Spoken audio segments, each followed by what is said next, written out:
আসসালামু আলাইকুম সবাইকে। Bengali sisters kitchen travel and blog থেকে রমজান রেসিপিতে আজকে থাকছে 3 ধরনের গোশত রান্না, ভাজি, ভুনা, কোরমা।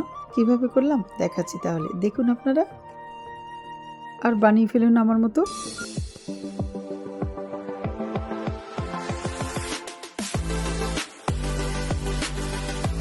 প্রথমে বানিয়ে নিলাম আমি মশলা পেস্ট, যেটা সব কিছুতে ব্যবহার করব। রসুন, আদা, পেঁয়াজ, গরম মশলা মিক্স দিয়ে দিলাম, সাথে কাঁচামরিচ কয়েকটা, আর দিয়ে দিলাম একটু পানি। তারপর ভালো করে পেস্ট করে নিলাম। প্রথমে গরুর গোশতকে ভাজি করব, যেই কারণে গোশতকে একটু ছোট ছোট করে কেটে নিলাম। নিয়ে তার সাথে দিয়ে দিলাম মশলা মিক্সটা। তারপরে এর সাথে দিলাম লবণ, দিয়ে দিলাম হলুদ, মরিচ, ধনে, জিরে আর ফুটন্ত গরম পানি, যাতে গোশতটা তাড়াতাড়ি সিদ্ধ হয়ে যায়। ভালো করে সিদ্ধ করে নিলাম। সিদ্ধ হওয়ার পর প্যানের মধ্যে আমি দিয়ে দিলাম কয়েকটা কোয়া রসুন, দিলাম একটু শুকনো মরিচ, ভালো করে একটু ভেজে নিলাম। নিয়ে সিদ্ধ করা গোশতটা ঢেলে দিলাম। তারপরে ভালোভাবে ভাজতে থাকলাম।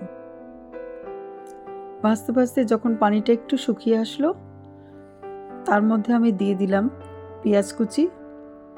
পেঁয়াজ কুচি দিয়েও আমি কিছুক্ষণ নাড়তে থাকলাম, যাতে পেঁয়াজটা একটু নরম হয় আর একটু ভাজা ভাজা হয়ে যায়। সাথে দিয়ে দিয়েছিলাম আমি ভাজা ধনে জিরের গুঁড়ো। এই ভাজা ধনে জিরের গুঁড়োটা দেওয়াতে গোশতের ভাজার স্বাদটাই অন্যরকম হয়ে যায়। রুটি, পরোটা, ভাত, পোলাও সবের সাথে এটা খেতে পারবেন। যারা যারা এভাবে ভাজে খাননি তারা অবশ্যই ট্রাই করে দেখবেন। তারপরে করলাম গোশতকে ভুনা। ভুনা করতে যা যা লাগলো, প্রথমে প্যানে তেল দিয়ে দিলাম গরুর গোশতগুলো, দিয়ে দিলাম মশলা পেস্ট, তারপরে দিয়ে দিলাম শুকনো হলুদ, মরিচ, ধনে, জিরে গুঁড়োটা।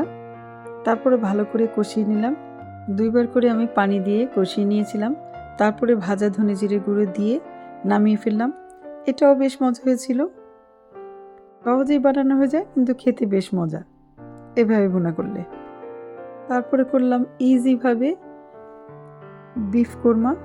প্যানে তেল দিয়ে দিলাম গোশত, তার সাথে দিয়ে দিলাম মশলা পেস্টটা, দিয়ে দিলাম হলুদ, মরিচ, ধনে জিরের গুঁড়ো, দিয়ে দিলাম ইয়োগেটকে ফেটে, তারপরে দিয়ে দিলাম বেরেস্তা।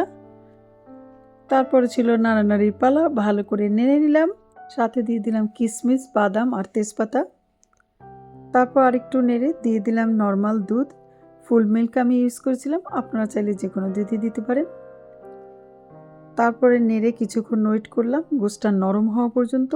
তারপর সাথে দিয়ে দিলাম ঘি আর গোলাপ জল, কেওড়া জল। হয়ে গেল আমার বিফ কোরমা রেডি। চলে আসবো অন্য কোনো ভিডিও নিয়ে। ততক্ষণ পর্যন্ত সবাই ভালো থাকবেন। আল্লাহ হাফেজ।